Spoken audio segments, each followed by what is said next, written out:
Life after corporate. They don't tell you this. They don't tell you this part. We're going to talk though, because you know I'm going to tell you what it is. Okay, great.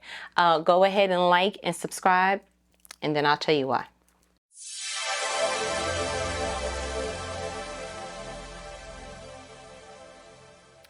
Life after corporate. It is.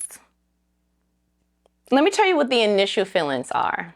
And I think for everyone it kind of have some variances to it, but for the most part, I think we kind of collectively feel the same thing. The first thing, you're like, okay, I need to find replacement income. Okay, I need to find something else to supplement my income. I need to do it quick. You understand? Because like, oh, made this decision. So the bills didn't say, oh, we'll chill. We'll let you figure it out. No, they still there. Okay, great. It's still stuff to do, still things to be done. Still things to be paid. Still budgets to be budgeted, but we need something to budget with, okay? And so the first thought is to continue that same tenacity. You just want to get out of that particular place. Because I think when we finally get the realization of like, I got to get out of here, whatever that corporate environment is for you. Once you have the indication and God is continuously placing it on your soul, like you're going to be uncomfortable until you move. Real quick, because I felt like I wanted to be the grandbaby. Do you know that when birds are using a nest or building a nest rather, they use sticks? And so they're using it, they're finding things that they can find, and they make it real cushy and all that stuff for the eggs. And then the eggs, you know, do the things and the chirping and all that stuff.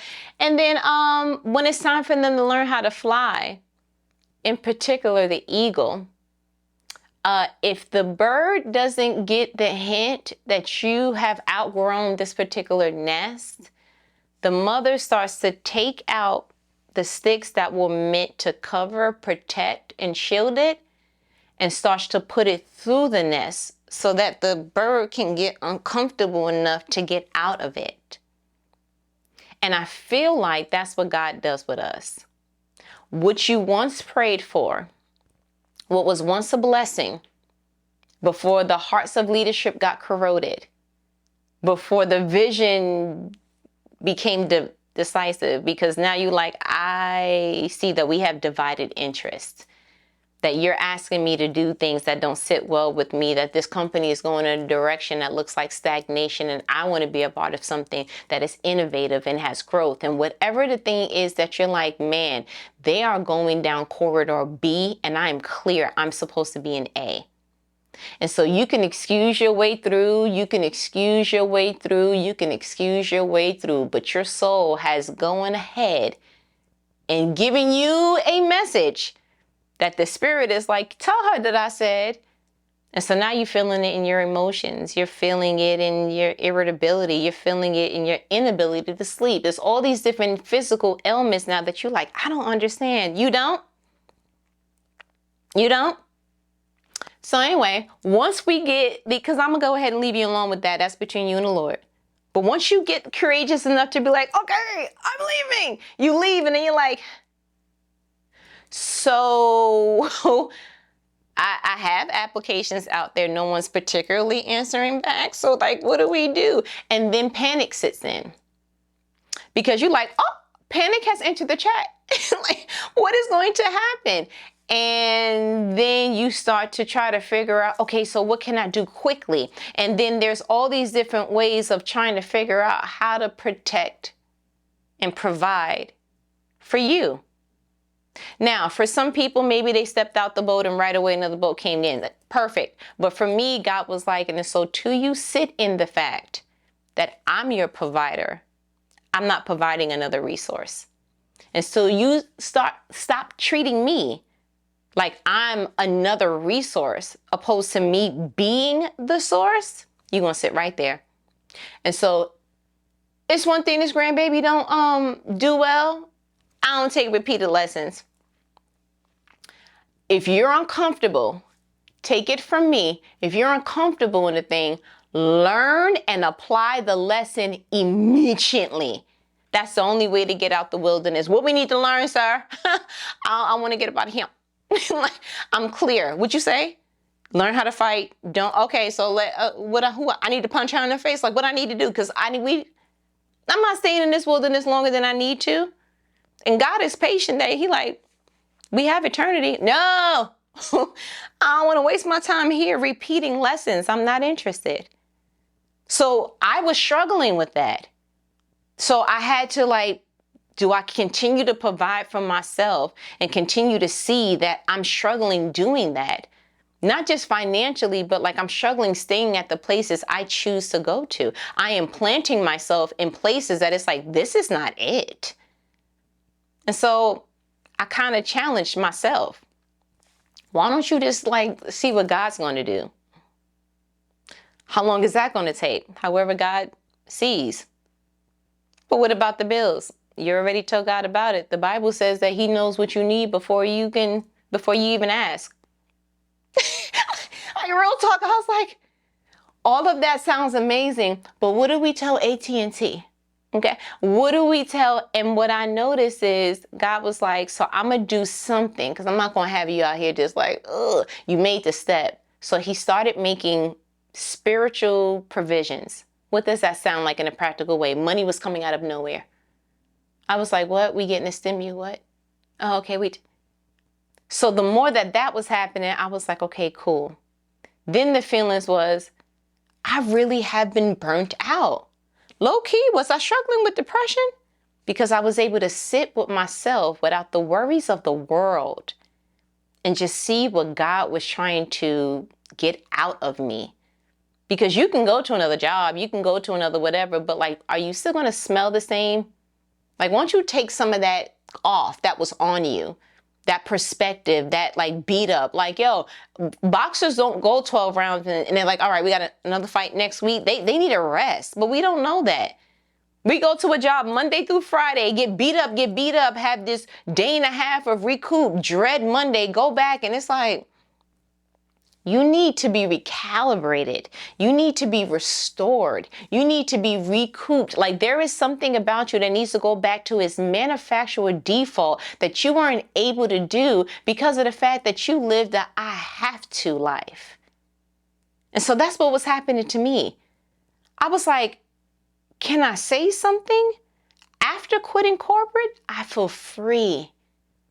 And that is so oxymoronic. That you can feel this level of freedom and the finances you don't really have the answers to right now. That there could be this level of gratitude and you ain't seen nothing green or direct deposit hit your account. That there could be this level of like, God, I feel your presence. And yet you don't have no title. Like, what you doing? And so it is a beautiful thing to be aware that there are competing things trying to make me sway from one thing to another. But what I have decided to sit in is, I like this place. I like the place of like, I don't feel pulled. I don't feel zapped. I don't feel guilty. I don't feel, and the guilt comes from either not feeling like you're not doing enough at work or you're not doing enough at home or you're not, it's just like, is it ever enough? The answer is no. Okay, it's the song that doesn't end. Yes, it goes on and on, my friend. Some people, it's a lamb chop song. You see what I'm saying? And I wish someone would have told me, you don't just quit and nothing attacks you. That you don't feel this like, what are we going to do with the... I have just decided to choose the seat of, God, whatever you want to do.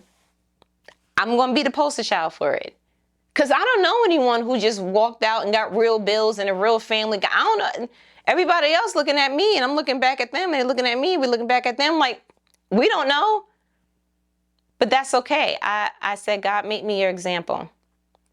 Because I'm clear that I was to walk out because the byproduct wasn't peace. And that's a whole conversation for I'm talking about a whole nother video. Like literally, I think I'm going to talk about this one next week. But like literally, this is the most free I've ever felt, the most peaceful I've ever felt, the most restful I have ever felt, the most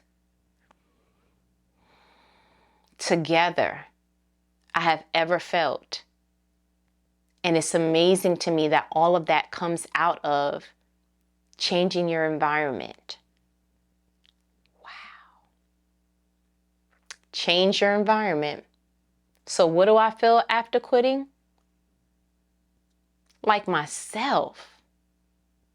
And I'm being reintroduced to certain parts of me that I'm like, hey, you know, the meme that's like, hey, how y'all doing? Like that. I feel like myself is coming out of corners like, hey girl, like, hi pretty girl, where have you been? You tucked us away because you said you didn't have time for all that. Like, no, come here, mama. Hey, creative. Hey, innovative. Oh, critical thinker. Come here. Sensitive. Come here. Like, I love all the aspects of me. The parts that they told you was too much and too of that. You can't be sensitive here. Why? We box for a living? Why can't I feel my way through if something is right or not? Why can't I discern my way through if what you're telling me is even true? You see what I'm saying? Life after corporate. I wish I could make a gang out of it. Like, we need to do it. I'm going to make up a hand sign and we're going to do it because, like, wow. It's pretty dope. It really is. And I am so glad, so grateful that I was courageous enough to allow me to just be able to afford this. See, the world has it backwards. You're like, oh, I can't afford to quit. You can't afford not to feel this. This is the peace that surpasses all understanding. Because I don't even get it. Seriously. What you mean you're your most peaceful when there's no direct deposits consistently? Like, what you mean? But God is a good God. And I'm just going to have to just believe that. He said, I've never seen the righteous forsaken or their children begging for bread. And I'm going to read that until I know that like it's the back of my hand, until I believe that, until it overrides whatever the world says. I'm not interested. Life after corporate. It's pretty dope. I can't wait to see what I look like a year from now.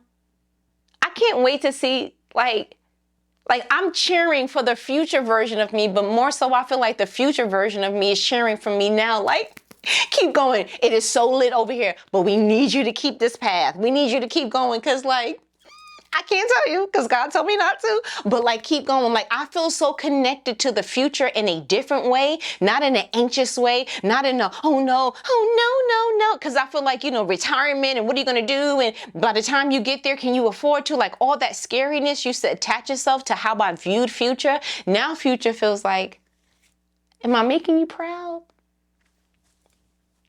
I got you, girl. Listen. Period. Yes, period. Because I'm going to say period 50 years from now. I am. Listen, it is what it is. But it's dope. And I want more people to be. See, I guess the reason why more people can't say this is because not a lot of people are doing courageous things. So they can't share with you another side of life that they haven't even experienced. You see what I'm saying? I was about to get hyped. I was. And I'm like, let me just end the video before we on here for 50 hours. Okay, great. But listen, did you do the like and the subscribe, the YouTube thing that they tell you to do? Okay, well, can you do that? Because the more likes and all of that, it goes to the people who need to hear it and it disperses in algorithms. I don't know. I'm just here doing the Lord's work, okay? But go ahead and do all that stuff and we'll talk next week. Yes. What else I got to do? She ain't got no job, Tommy. Later.